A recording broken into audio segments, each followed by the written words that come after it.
Hey guys, thanks for stopping by. This is the second video in a three-part series where we're going to be discussing boundaries that are really a good idea to set with your alcoholic or addicted loved one. But I want to start by saying and reminding myself and you guys too that these things take some time. They don't just start the first time you say the words or you have the discussion. Very often it's going to take some time for it to get through, and it kind of takes some time for us to also practice what we want to say, being firm. If we haven't been up until now, it's going to be a change. So keep that in mind. Give yourself some grace because these things do take some time. The first boundary we're going to talk about today that's a great idea to set is a financial boundary. And the reasons for setting this boundary are pretty obvious because you want to preserve, obviously, your financial well-being, especially if you have children that you're responsible for. Sometimes this can get a little complicated if you're talking about a spouse or a partner, something like that. You might need some help doing that. But you don't want to share accounts with someone who's misusing alcohol or drugs, because somehow, some way, some of that money is going to go out of that account and go for alcohol or drugs. It's just kind of how it is. You also don't want to give them cash or Visa gift cards that can be sold for cash, because that money will inevitably go for alcohol or drugs, especially if they're in serious disease. So keep that in mind. It's hard not to. Now, what I think is a good option, if they're hungry, you can give them some food. If they need fuel in their car, if you want to follow them to the service station and put $20 worth of gas in their car, that kind of thing, you can do that. Those are options. If they need clothes for an interview, you can go shopping with them. You can buy them some clothes. That's an option too. But just avoid giving them money because it's going to go for drugs or alcohol. The other thing you don't want to do is pay their bills, especially you don't want to pay their fines, their attorney fees, their legal consequences, etc., because that is interfering with them kind of like reaching their bottom, which is important for them to come to terms with their addiction and really want recovery. They have to be miserable enough that they want to make a change. And the other thing too is that the Lord is reaching out to them. We know that. He's reaching out to them, trying to draw them to himself, trying to help them see what they need to do to change their lives. And we don't want to interfere with that process if we make it too easy for them. Very often we do. It's not out of a bad heart. We're doing it because we love them and we care about them. Especially for women, it's kind of hard.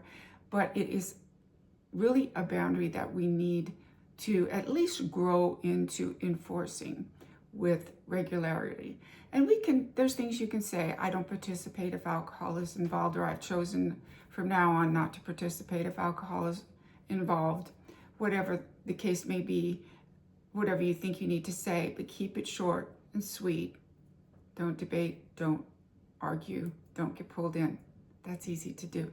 My name is Sally New, and I work with Christian women to help them develop doable, healthy boundaries in the family with their alcoholic loved ones that promote peace and also support recovery-related solutions. And my information is in the link below, so I'd love it if you'd reach out to me.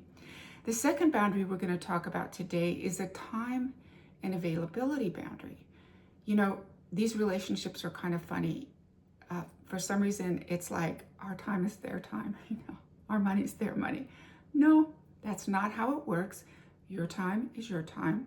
Your energy is your energy. And of course, you're in charge of that. Ecclesiastes 3:1 says, to everything there is a time. And I think that scripture obviously has a little broader meaning. It's not necessarily specifically for time and availability boundary with our alcohol or addict loved one, but it is a true scripture. And every day the Lord has a plan for our time. He has something he wants us to do with our time. And we need to be doing our very best to fulfill that plan for our lives that day. So you don't have to cancel your plans. You don't have to give him a ride places, etc., etc. You don't have to pick him up from the bar. You don't have to pick him up don't pick them up from jail. I mean, that's like, don't do that. Let them find their own way home. They got themselves in there. They should get themselves out of there. And you can say things like, I'm not available. I don't have time right now. One of the neat things about the age that we live in, which I didn't grow up with, obviously, but is the fact that we can text. And sometimes texting is a really good way to sort of draw a boundary. If the person's not with you, you can listen to a phone message and then wait a little while, pray, calm down, and respond with a text message. And it's easier to keep your facts to the point and keep the conversations cryptic. And again, avoid being drawn into that argument. I love what Al-Anon says. We don't have to attend every argument that we're invited to. That was new to me because I attend a lot of them in my life. The third boundary we want to talk about is a spiritual boundary.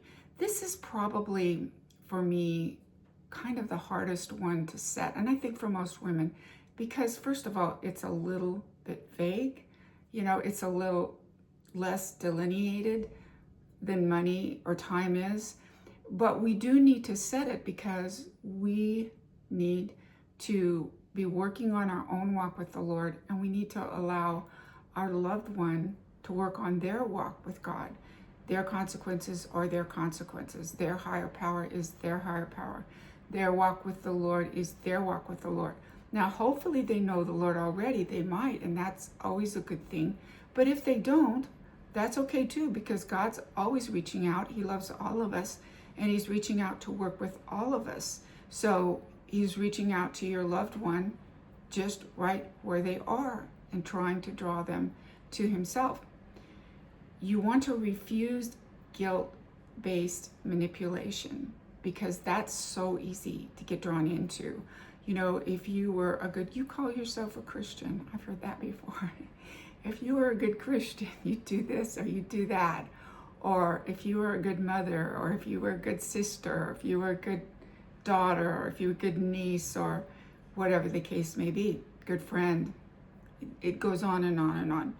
And don't buy into the guilt-based manipulation. That's kind of tough too.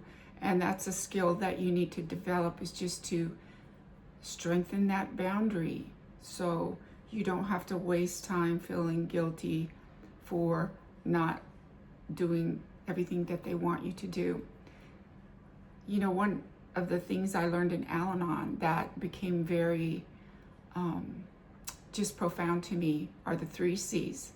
I didn't cause it, I can't cure it, and I sure can't control it. So I think that's a neat saying. Again, let God be their higher power. And in all of these things, keep your explanations brief, get to the point, try not to get drawn into the argument, don't over-explain, don't debate, all of that. You can do it. It takes time though. Give yourself some grace. And we're here to help you however we can. Our information is in the link below. You can download a free document that will walk you through a 3-step process that just will help you surrender any one of these things that you might be struggling with. And reach out to us in the comments. I'd love to pray for you. I promise I will pray for you. Let me know what's going on with you. And I will be back in touch soon. So till then, guys, bye.